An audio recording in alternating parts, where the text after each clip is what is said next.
Without talking directly about what the subject is, I would have you study it deeply. But rather, I'm going to talk about the effects that it can have on various circumstances based off of your upbringing, your background, and your tendencies towards certain things. Solipsism. If you have a simple understanding of this concept and the fact that the only reality is the one you're projecting and creating in your own consciousness, that simplistic viewpoint, then you might come to the conclusion that solipsism equals narcissism. Now, I cannot talk about the experiences behind it and the various ways that a person can take this concept and apply it to their own lives without firstly explaining my experience with this concept.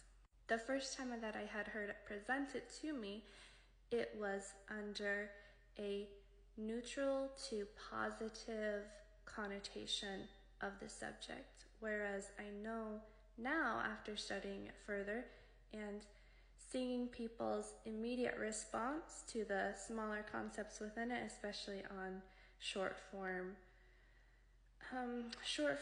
presentations of the subject, they jump simply to, yes, solipsism equals narcissism. And that can certainly be the case. I'm not discounting that at all, because that is something to actually look out for very, very carefully.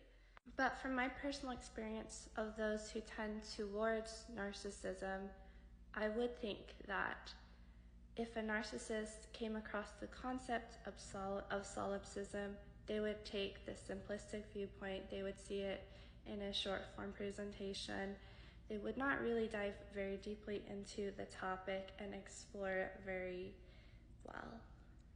Unless, of course, they had an underlying personal reason to do so that would uplift themselves and bring someone else down. Which I feel like there's way more ways to do that outside of exploring concepts. I don't know. If they're somehow going to use it for a justification of their negative actions towards other people, boom, that's a perfect, easy, fast way they are going to use it. And of course, everybody has different temperaments, everybody has different ways they view the world, and depending on the background you come from, like if you are already viewing the world as revolving around yourself for years on end, on top of that, willing to harm others and bulldoze others on your way to get to what you want, solipsism will be fantastic justification for your negative action towards other people. The fact that your reality is the only one that is real makes you think, I'm not actually hurting anyone, who cares? And honestly, like a narcissist, they probably would not. I don't know. It depends on the level. It depends on the level you're at. It depends on a lot of things. But like, if it did hurt a person and the reality wasn't the only one there, then they also wouldn't care if they were hurting people either. So like either way, like a narcissist is gonna be a narcissist. Like a narcissist is gonna narcissist. And if this is another justification that they can find to be a narcissist, they're gonna use it. But then let's pretend you have like other end of the spectrum. Somebody who is, maybe they call themselves an empath. They like see another person outside of themselves on a street corner, and they like literally imagine that themselves in that person's position, and like every person they see they do this with. They're not like actually imagining themselves in their own body. They're constantly going outside of themselves. They're constantly finding distractions and things away from themselves, even if it's a good altruistic form of doing so. I'm not saying this is a bad thing, but like people constantly saying, I'm doing service, I'm gonna self-sacrifice, I'm going to do everything for other people. I'm not going to think about myself at all. I'm not going to do any kind of self-care. Ooh, well, that's where that person needs to get a little bit more into the realization that their consciousness is actually creating all of that. Because they're not in somebody else's consciousness doing that.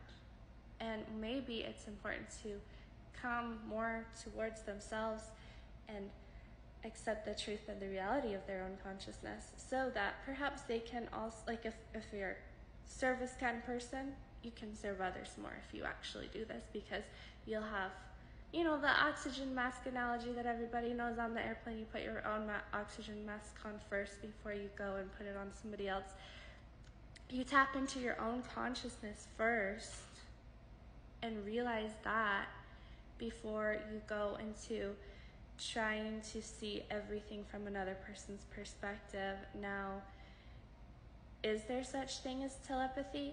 I don't know. Like, maybe you can actually feel and see how another person's feeling and feel it yourself. I definitely have experiences of like somebody getting a cut and I physically feel it too.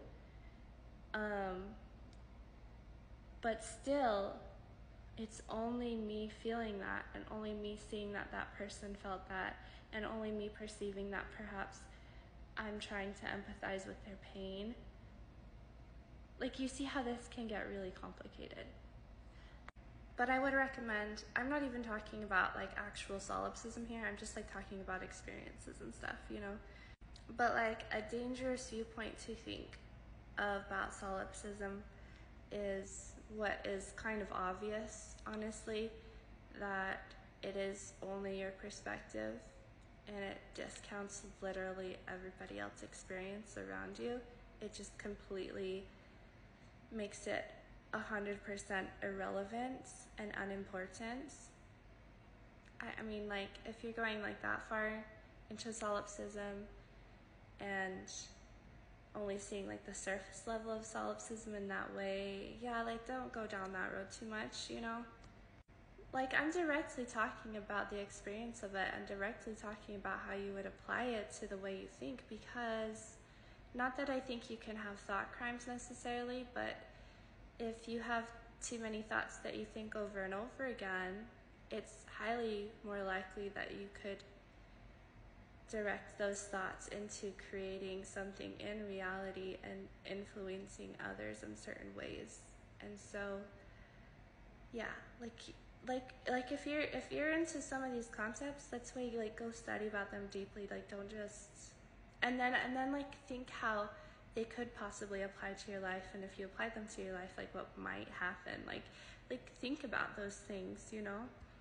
Think of all the positive things that could happen, think of all the negative things that could happen, think of all the neutral things that could happen in applying any belief system whatsoever. And yeah, I think that if someone is taught for an entire lifetime, perhaps under a very dogmatic viewpoint, I said I said that word weirdly, but yeah, like if they're like taught to only think of others, mothers who are inclined towards constantly caring for an infant's needs, would in fact, especially like during pregnancy, do well to think of their own needs and to project their reality onto the fact that like how I'm thinking, how I'm feeling, what I'm experiencing is the realest, most visceral thing possible, which does kind of play into solipsism.